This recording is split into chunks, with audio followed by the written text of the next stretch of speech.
Good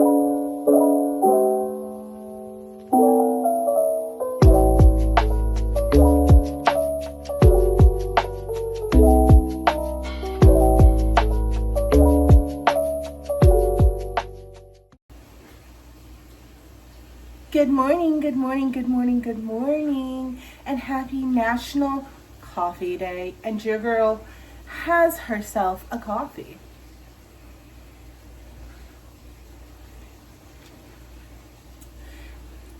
The iced pecan crunch oat milk latte has me in a chokehold this season. It is so unbelievably good. I'm not even an oat milk girl, but I drink it just how it is.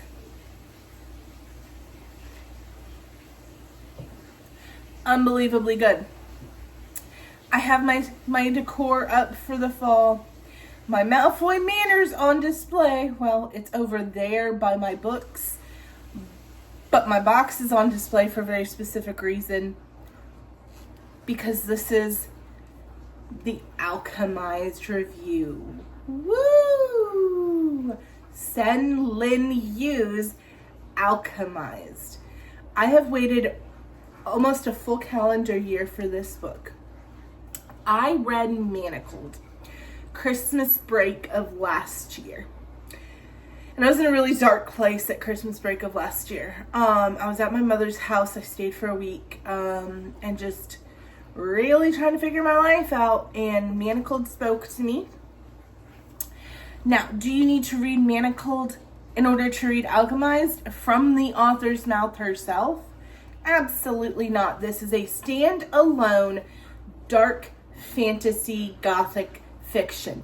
Notice a word that I did not use, romantasy. This is not a romance, people. There is a romance tale in there, but this is a tragedy, friends. There's nothing happily ever after about this book. It doesn't end in a fiery blaze, spoiler alert, but it definitely, these people have traumas that they will never, ever, ever, ever get over. So this is not a happy book. Check every trigger warning in every resource you can find. The author has a list of trigger warnings. The publisher has a list of trigger warnings. Please check them. What is Alchemised? Alchemised is a wartime tale. It is told through the course of, with present time and flashbacks and 4 years later, about the course of about 10 years. So when we first meet our main female character, Helena, she is waking up from being in a stasis tank. But she was kept awake during her, I think it was 14 months in a stasis tank. Because whoever did this to her wanted to keep her awake, right? So they wanted her to suffer. They wanted her to be in a dark space and be aware of everything for the next 14 months. And when we first meet Helena, she is awaking from this stasis tank. And it is very obvious she is a prisoner of war. And some terrible things are done to her right from the jump of this book. So put your big girl panties on if you're reading this bad boy. She is gifted by who we learn is the kind of the Dark Lord residing over this time. Named, I forget the pronunciation. I think it's like Murtok. Or Murog or Muro or something like that. Okay, he is like the Dark Lord of this time, and his people are necromancers essentially. The people who follow him are undying and liches, and we find out after she is gifted to a man named Cain Farron, who Helena kind of recognizes from her time at the academy, where she was learning to be a alchemist and secretly a vivimancer. But that is something that she keeps secret. well, during her time at the academy, she remembers hearing the name Cain Farron. He was one of the guild kids, they were called. They were like the high iron nickel families. They could manipulate them. And that was kind of what their resonance was. Resonance is the magic system in this book series. There's a lot of world building. There's a lot of this magic system. I would consider this high fantasy for that reason. And I would also almost consider this horror for just a few reasons. So high fantasy, horror, light romance, fade to black on smut. There is no intricate, detailed smut scenes, really. It is very fade to black. Yeah. So that's kind of where I would put this book. If you like any of those things, then you could very well like this book. I'm not saying a romantic-y girly wouldn't like this book. I think a romantic-y girly might get bored in the middle or be expecting way too much out of the romance. And that's not what this is. That's not what it's even being published as or pushed as. That is a word that's been tossed around on TikTok, calling it a romantic-y, and it's not. So we find ourselves, Helena, prisoner in Cain Farron's home. And we realize that there's a mental block she has of 2 years worth of memories. And those 2 years worth of memories are pretty important. And the Dark Lord has inscripted Cain, his right hand, known as the Grand Reeve. He has tasked him with using his powers to get these memories out of Helena. He thinks that she knows something about the bright flames. Now, Helena does remember that she did work as a healer for the bright flames. She knows that her best friend, Luke is it Holdfast? Yeah, I think it's Holdfast. Was the kind of like the I don't know, they use a word, P word, and I can't think of it right now.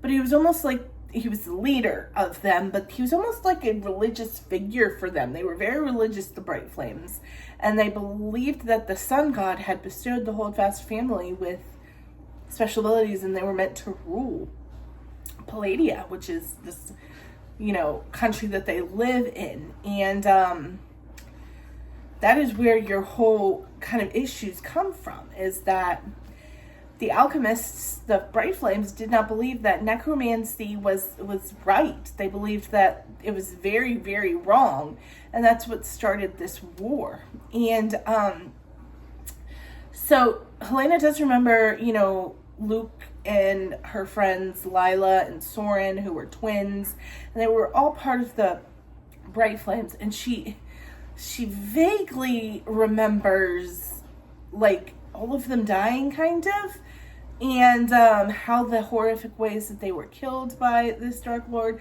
but she's got a huge chunk of her memories missing. And so, yeah, it's a story that is told in 3 parts. Part 1 is Helena being taken captive after waking up from her stasis tank and being moved into Cain Farron's home. Part 2 is your flashbacks. Something happens, full of spoilers here, but there's a breeding program and Helena gets pregnant by Cain. And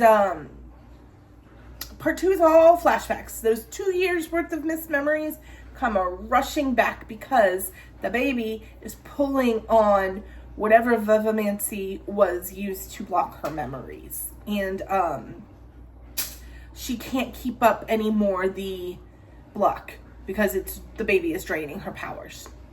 And yeah, so we get a huge section of this book. I would say 60% of this book, if not a bit more, is part 2, flashbacks, telling you the story of the 2 years that were missing, and how Cain worked as a spy for the Bright Flames, and how he would do anything to protect Helena. The quotes in this book The quotes in this book are just incredible. I kept sending screenshots to friends and stuff of just quotes taken from the physical book that I would take a picture of and crop and send.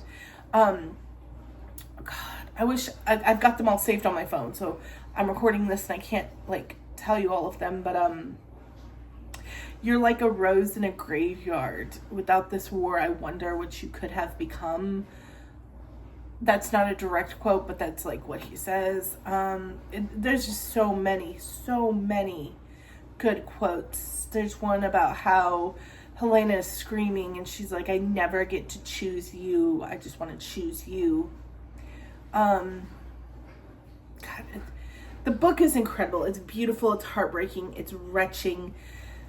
And so part 2 is basically the story of Helena and Cain in the war and the horrible decisions that were made on both sides and how there's never really a good guy in the war.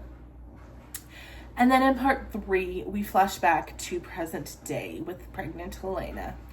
And all of her memories are coming back, and that changes the relationship between Helena and Cain. But it's difficult to change at first because he has done some terrible, awful, horrible things as the Great Reef. He has. And Helena has a hard time kind of accepting all of those, though she does come to understand that he did all of these things to protect her. Like, she is the only thing that matters to Cain. And I don't want to give away the ending, so even though I said full spoilers, I'm not telling you the ending of this book. If you've read Manacled, it has a very similar ending.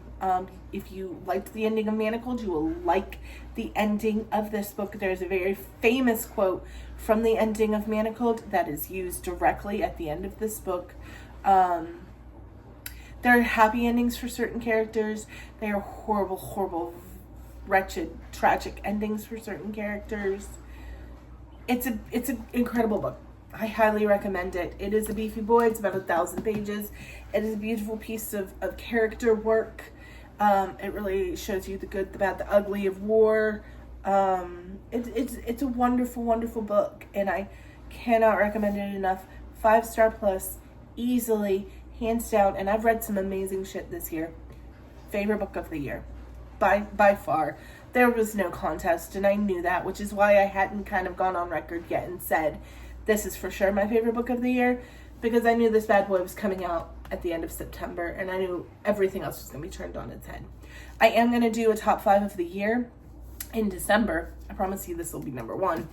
But I have an idea on the next 4 in no particular order that I want to talk about, because I've read some really, really bangers this year, just absolute bangers. And I can't wait to talk to you guys about that closer to the end of the year. So yeah, I love you guys so much. If you are up for some high fantasy, some gothic horror mood reading for the fall, give Alchemised a try. It might be your thing. Even if you've never read Manacled. Absolutely, if you've never read Manacled. From the author's mouth, if you've never read Manacled, you can read Alchemised. Everything is new and built in here as far as the world and the magic system, and it's done really, really exceptionally well by Senlin Yu, who is incredible, and I will read anything that she puts out. So yeah. Thanks guys so much, and I will see you guys soon for my Everything That I Read in September review. Bye now.